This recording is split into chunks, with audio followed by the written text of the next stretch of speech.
hope everybody got a little bit of lunch and a lot of coffee, because we've got a very exciting speaker that's going to kick off our post-lunch session.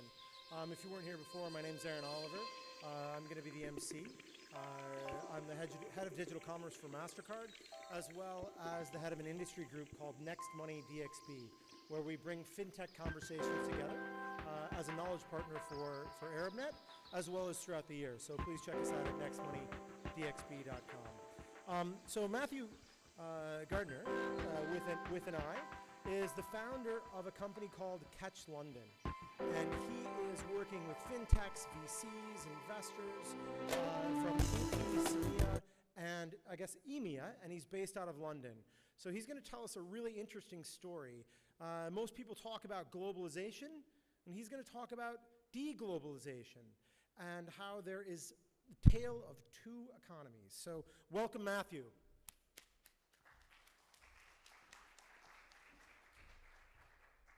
Good afternoon, everyone. I'm very glad to be here in Dubai. As I was saying, a lot of people talk about globalization. Recently, we've seen the phenomenon, perhaps, of deglobalization. I work in fintech. I was at PwC for 6 years. Then I got into working with fintechs. I work with major banks. I work in China, APAC, ASEAN. Just come back from 2 months in ASEAN. And I really think that despite the trend towards deglobalization, a lot of localization, I think just because of the way that fintech works, I think we can really be quite confident about having a globalized fintech economy. So just looking at the API infrastructure, I guess everybody's familiar with this. This is Deutsche Bank having opened the biggest API hack in the world. Just going on to cybersecurity for a moment. I know we've had big cyber attacks recently. I also work in cybersecurity. And just looking here, I know that now China is involved in the ransomware attack. Who knows who will be next? That does require more global coordination or more coordination between regions. I've been working for a long time in cybersecurity and found that people really haven't listened to me. I've done very long talks in banks. Everybody's been kind of nodding their heads and thinking this is, okay, this is going to happen, but perhaps not to us. But certainly it's happening now, as we can see it's sweeping the world. So we begin to see more urge for coordination between regions in that respect too. This is what really caught my eye as I've been traveling recently. This is Solaris Bank, a German fintech startup. Nothing too unusual. They're on a Series B, 26.3 million euros. Not too unusual about that. But the interesting thing is that they're co-funded. So it's an east-west deal, essentially. It's Japanese bank here, SBI. SBI would take a 60% stake, Solaris 40%, and they launched a company which would evaluate the market, going to enter first, go live next year, and really thinking about entering Japan. So they took some Japanese funding and thinking about entering the Japanese market with a Western model. So I work with a lot of Chinese investors, and they really very keen to take the tech, take the APIs. They all come to London because we have such a good regulatory framework. I'll talk about that in a minute. We're the first regulatory sandbox in the world. And they all come, and they're really now looking at using the IP that we have here and applying it then to regional markets. So really doing inter-territory deals. So despite the rhetoric, we have a lot of rhetoric from Trump about not working with China, perhaps, not working too closely with Russia. We are beginning to see deals being made. So just looking at 20th Century Bank, physical, paper, buildings and humans, proprietary, closed. I think we're familiar with all of these structures. We're in a tech conference here, so I think most of us are kind of up to speed. 21st Century Bank, digital, data, software servers, API, open, loosely coupled. For me, I can't really see how this kind of structure can work in a heavily regionalized way. I know we have regional payment platforms. If we look at also Dumb Kakao, Didi taking over Uber, we have a lot of regionalization with big platforms, big API platforms. But in general, I don't really see this system persisting for too long now, and for the ability to fragment being so high. So just looking at European FinTech deals here, 175 million Q3 16. We see a lot in the Nordics, not so much in London because we have the Brexit scenario. So just to tail off for a moment, I'm from London. I'm very used to being in the center of FinTech. Everyone coming to London to see what's happening. And now everybody's kind of slightly in shock because we had a 51%, about 51% vote in favor of Brexit. So now I sit on advisory boards. I do a lot with banks. I know banks are looking to relocate Amsterdam. Frankfurt's getting excited about taking a lot of business from London. Nobody's quite sure what's happening, which means we did have a big depression in FinTech funding last quarter. In Q4 2016. But Q1 17's picked up a bit. But it's interesting now to see developing markets, emerging markets. Look at India with demonetization rushing ahead.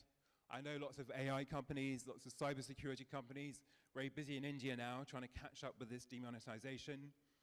Look at Africa. I know the governor of the Bank of Kenya working with M-Pesa. And now about 70% of people using M-Pesa as a primary payment platform. I do see a lot of rapid innovation in now global clusters. It seems to be firing off at random in a way. And that, to me, is a way for people to work together more closely globally too. But interesting, we used to have just London, New York as kind of primary FinTech center.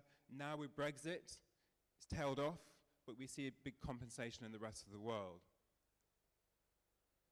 Let's not forget too the One Belt, One Road initiative, launched by Xi Jinping. 29 countries there, all the way across the old ancient Silk Route. It's interesting for me to see Xi talking about 1,000-year-old Silk Road, for example, talking in a very historical context, but that does give a lot of leeway, a lot of room for economic development, a lot of room for development via FinTech. So talking to Chinese bankers, I know before FinTech arrived, there weren't enough bricks in the whole of China to make new branches to bring everybody into banking, to bring the unbanked in. Now we have FinTech, we see the rapid rise of Alipay, we see the rapid rise of Ant Financial, the most valuable FinTech in the world at 60 billion. We see Youbao with, I think, 195 billion in assets under management, really racing ahead of WeChat. I did see recently, though, that WeChat had grabbed a lot of market share. But my point here is, looking at the unbanked globally, it's now almost contestable with the mass affluent for banks when you look at how many people can be onboarded and bought into the financial infrastructure, really. So just looking at market cap here for these firms, BMW, 116,000 employees, 53 billion market cap. Uber, 7,000 employees, 60 billion market cap. Going down to Walt Disney, 185,000 people there, 165 billion. Facebook, 12,315 billion. So we see here, I guess you can kind of tell where I'm going next. Thinking about technology, thinking about AI, thinking about the ILO, the International Labour Organization, talking about the fact that the number of net new jobs in Europe, the only net new jobs created in Europe in the past 5 years have been created by new companies, and it's declining. So we do have AI coming towards us. We do have a different infrastructure, a different way of working. So despite a lot of deglobalization rhetoric, we have this API economy, which is very light on people. So I guess we'll see how it evolves, but the picture looks quite clear. So here we have APIs for anybody not familiar. Core banking, cards, wallets, transfers. Further up, we have the challenges here. So coming from London, working with Starling Bank, for example, they're running at a ridiculous speed because they can. They're a light, agile bank. They're disrupting the front end of the bank's operation, the payments layer, the easy ones to disrupt, and they use APIs. They can run really, really quickly. So they're ready to enter new markets as soon as they conquer Britain. Just looking here, this fell out of my book the other day. This is talking about Volvo self-parking cars in 2013. That was a revelation in 2013. Now we have self-driving cars. Tesla's doing it for themselves, even though they're not supposed to yet. So things move very, very fast in this sphere. There we go. Again, more on the global cyber attack. And the key thing here, I do quite a lot of coaching for banks as well. The key thing to remember is this thing about recombination. So economic growth is kind of flattened in all its typical verticals. We've done quite well in the world. We seem to have grown as much as we can, but now we see recombination. So Uber is nothing but a petrol engine and an app on top of it. That's recombination. Here we see Paul Romner from Stanford saying economic growth occurs whenever people take resources and rearrange them in ways that are more valuable. So possibilities don't add up, they multiply. And that's what I see with Solaris Bank here, taking their Series B from Japan and Germany, recombining them so they can now enter the market as combined partners. So whilst we have a lot of anti-global rhetoric, whilst we have a lot of local payment platforms which do serve their purpose, we are seeing this new kind of deal emerge, which is really interregional, and it's recombining traditional resources, in this case funding and knowledge. And it's possible because of the API infrastructure.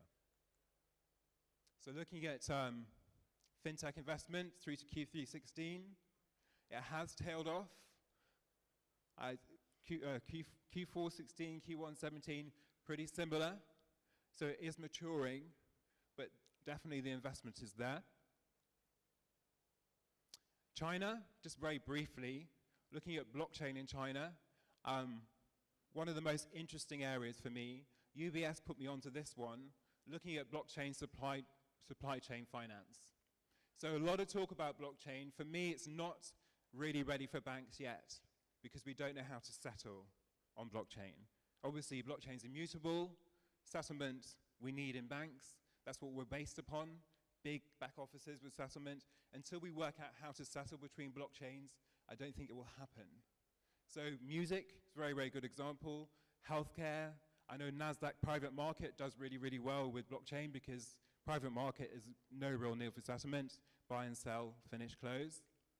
But certainly when we're now looking at China, a country of 3.5 billion people, the same number of people in Shanghai as there are in Australia, we're seeing some really interesting experiments with blockchain.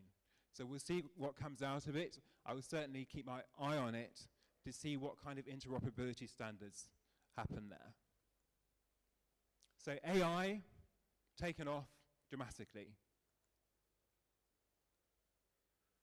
Before Obama left, he prepared a report on AI, trying to prepare people for what was coming next. Not really widely read. I've just been in Australia too. I know people have moved to Queensland to start new careers and found that on farms, their work is being replaced by drones.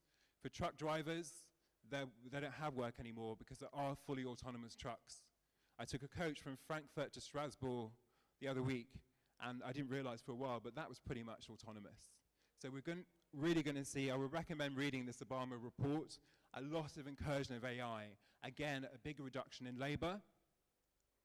I know before he left Baidu, we had Ronnie here talking about anything under 2 seconds being possible to be completed by an AI. Anything that can be done by a human in under 1 second, can be replicated by an AI.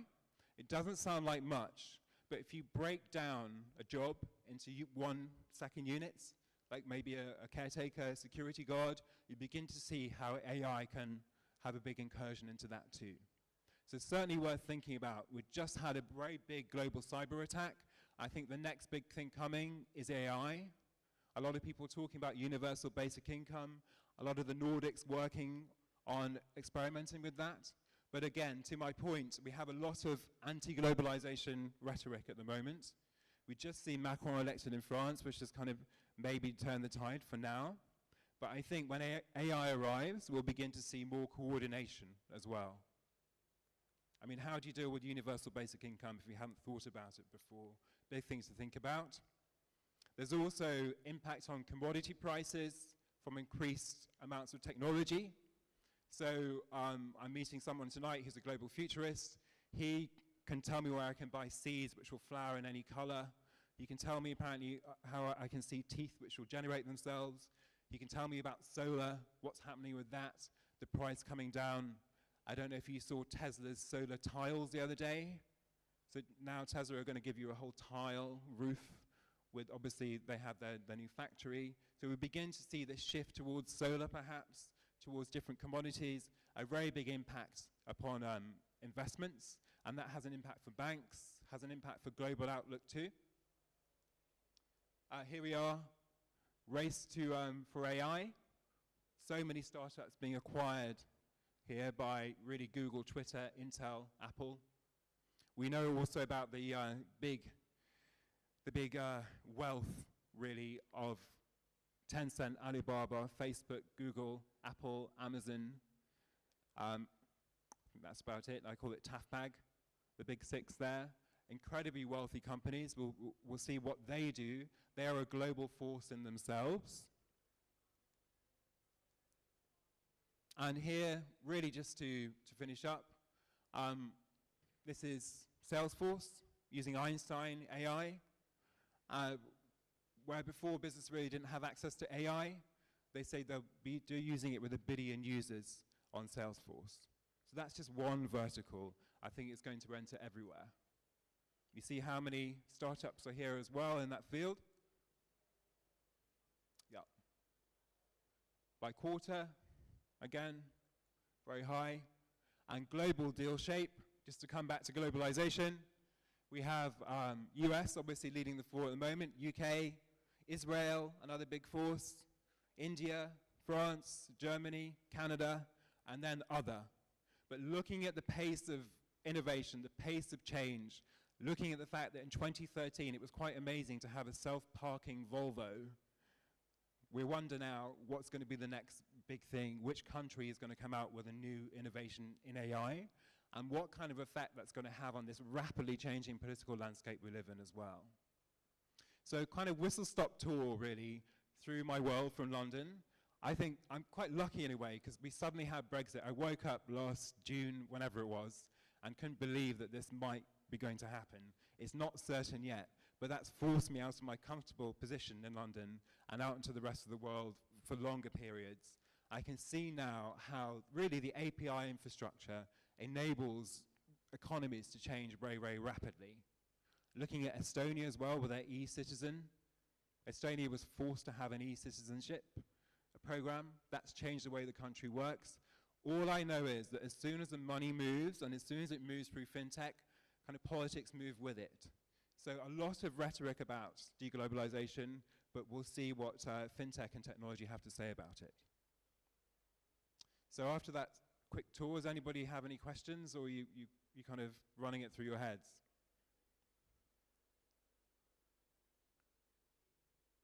I guess you're running it through your heads. Thank you for listening.